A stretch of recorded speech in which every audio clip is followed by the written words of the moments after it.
noches, bienvenidas, bienvenidos.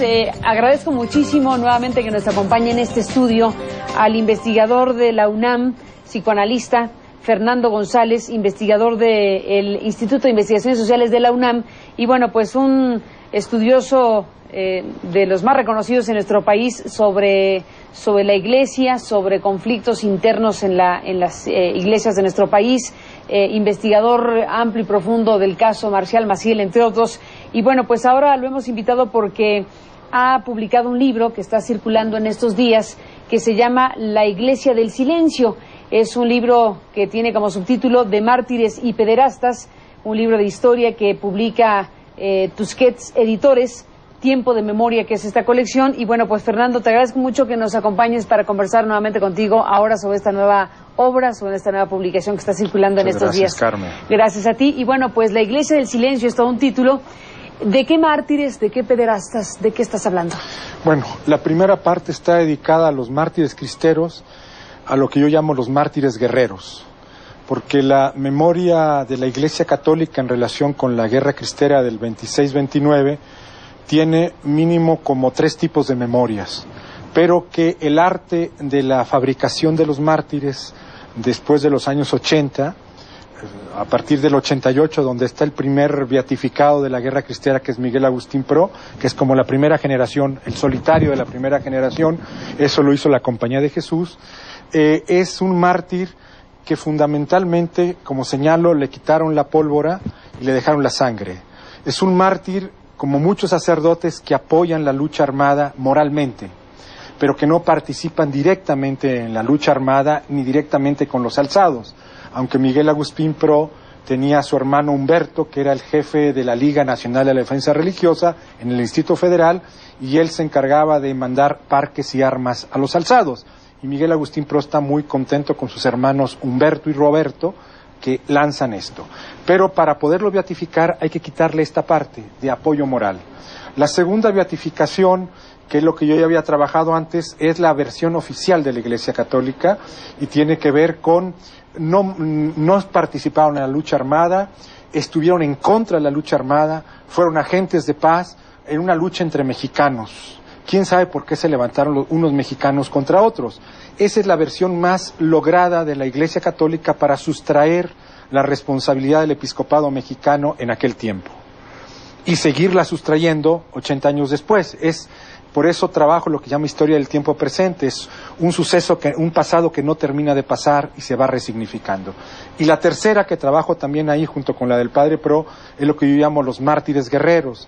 Anacleto González Flores a la cabeza, líder civil de Jalisco, que al principio se opuso a la lucha armada y terminó en la confluencia de 4 instituciones y terminó aceptando la lucha armada, aunque no disparó un solo tiro, pero era el líder civil de Jalisco, junto con Gómez Loza, su secretario, que le tocó fusilar de entrada, cuando fue gobernador cristero de Jalisco, a 17 gentes del ejército mexicano, etcétera. Entonces, ¿cómo la Iglesia amalgama estas 3 memorias, la del apoyo moral, la de los pacíficos que quedaron en medio de un conflicto y la de los mártires guerreros, y los vuelve a todos pacíficos, agentes de paz, heraldos de la paz?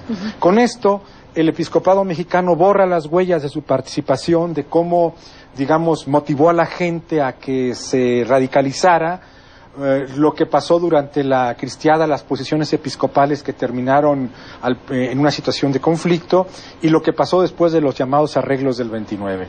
Es un arte de la sustracción, de la transfiguración de la historia. Fernando, dices, entiendo con ironía, que parte de esta posición episcopal era plantear que esta guerra había enfrentado, quién sabe por qué, a unos mexicanos contra otros. Así es. ¿No? Bueno, con esa carga irónica que le pones a la frase, estás aquí dotando de contenido a esa pregunta. ¿Quién sabe por qué? Bueno, sí se sabe por qué. Sí se sabe por qué. Hay muchos documentos, hice una selección lo más precisa posible para que el lector tuviera una idea de cómo los obispos fueron haciendo declaraciones y posiciones. Hay una reunión que ya había trabajado Jan Meyer y Alicia Olivero previamente, una reunión de noviembre del 26, donde evidentemente los obispos no firman ningún documento para no dejar huellas, una reunión donde hay testimonios indirectos de la gente de la Liga Nacional de la Defensa Religiosa y de 3 jesuitas que estuvieron asesores. La Compañía de Jesús fue muy importante en la cristiada, estuvieron muy implicados en la guerra cristera, sobre todo con la Liga Nacional de Defensa Religiosa, y donde hay testimonios firmados por ellos diciendo hubo una junta el 26 de noviembre donde les expusimos la necesidad de lanzarnos a las armas. Ellos nos dijeron denos 3 días para pensar, los obispos, 13 obispos donde estaba Pascual Díaz, que era el secretario del episcopado, el presidente, el arzobispo primado de México, Mori del Río, el arzobispo de Morelia. Entonces dijeron, muy bien muchachos, ustedes salieron con la suya una vez más, nosotros no nos oponemos a la lucha armada, no les vamos a dar dinero ni vamos a pedir a los ricos porque no es nuestro papel, y entonces ustedes sabrán qué hacen. Y la lucha cristera, lo que yo sostengo como hipótesis, es que hay un equívoco desde el inicio. Y el equívoco es que los obispos, aun los que lanzan cartas como el de Durango en febrero del 27 desde Roma, diciéndole los que se lanzaron a la lucha armada tienen todo el derecho, pero habla siempre de los derechos de los católicos, como si ellos no fueran los obispos de los católicos que se lanzaron a las armas.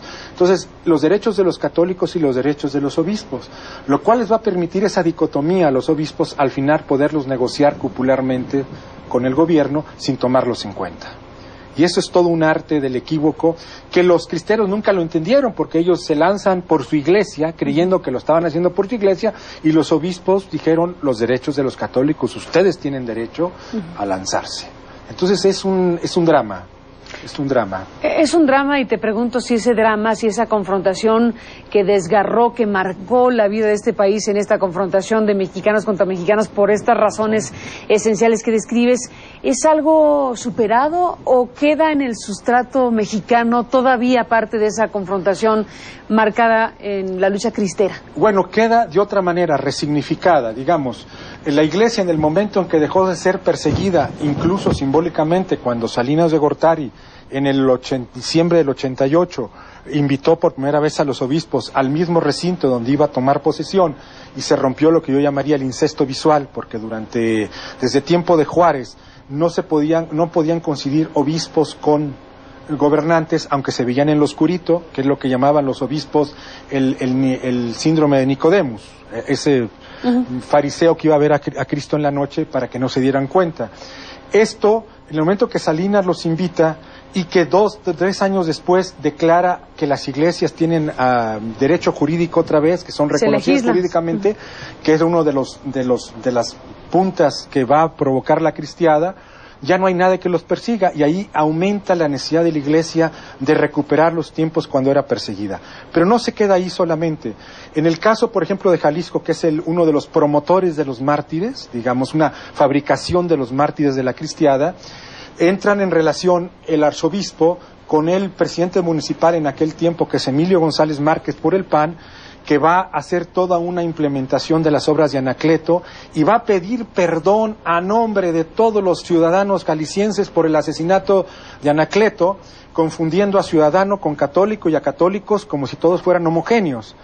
Y después, ya como gobernador, va a ofrecer los 30 millones de pesos para el Santuario de los Mártires, donde se da toda una reformulación simbólica entre PAN, episcopado, y después entra gentes de la sociedad secreta más pública de Guadalajara, que son los tecos, que se fundan en el 34 con exalumnos de los jesuitas y que van a fundar la primera universidad privada de la República en tiempos del cardenismo, y fundan esta sociedad reservada o secreta en Jalisco, donde la Compañía de Jesús es muy importante, algunos miembros y los exalumnos de jesuitas que fundan esta universidad, y prospera durante muchos años esta sociedad secreta, y los tecos reciben al hijo de Anacleto, González Flores, el cual entra a la sociedad reservada en los años 40, y después los tecos se van por la línea del efebrismo con la esposa de Anacleto, etcétera. O sea, hay varios usos simbólicos actuales en la política. No en balde Felipe Calderón, en febrero del 2009, cuando reciben la 6ª Conferencia Mundial de Familia, donde estaban los arzobispos, legionarios de Cristo, Opus Dei, llama y recibe a los invitados bienvenidos a la tierra de María de Guadalupe y los mártires cristeros. Que eso tiene que ver también con la simbólica del PAN, que señala muy bien Soledad Loaesa.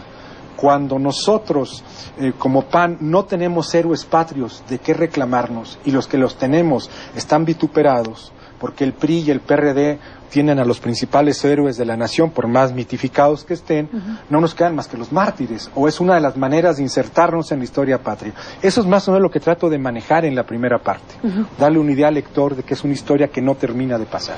Déjame hacer una pausa, Fernando, y seguimos conversando sobre la Iglesia del Silencio, esta investigación, este libro que está circulando ya en nuestro país.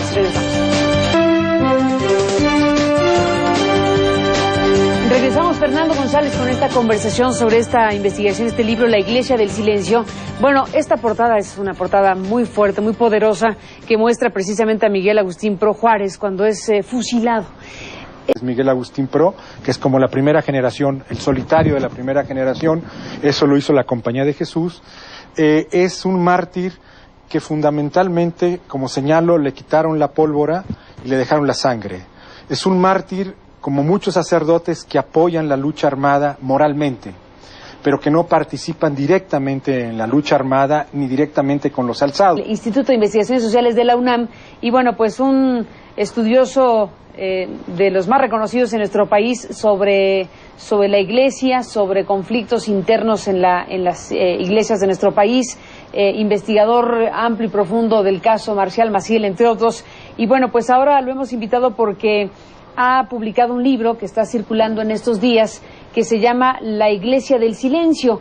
Es un libro que tiene como subtítulo De mártires y pederastas, un libro de historia que publica Tusquets Editores, Tiempo de Memoria, que es esta colección. Y bueno, pues Fernando, te agradezco mucho que nos acompañes para conversar nuevamente contigo ahora sobre esta nueva obra, sobre esta nueva publicación que está circulando en estos días. Gracias, Carmen. Gracias a ti. Y bueno, pues La Iglesia del Silencio es todo un título. ¿De qué mártires, de qué pederastas, de qué estás hablando?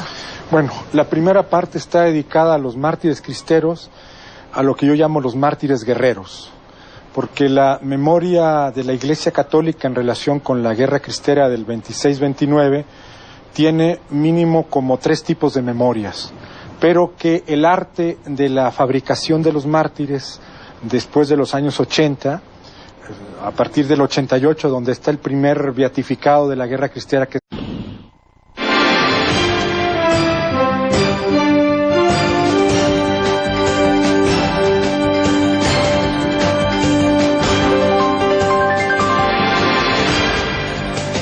Buenas noches, bienvenidas, bienvenidos. Agradezco muchísimo nuevamente que nos acompañe en este estudio al investigador de la UNAM, psicoanalista Fernando González, investigador de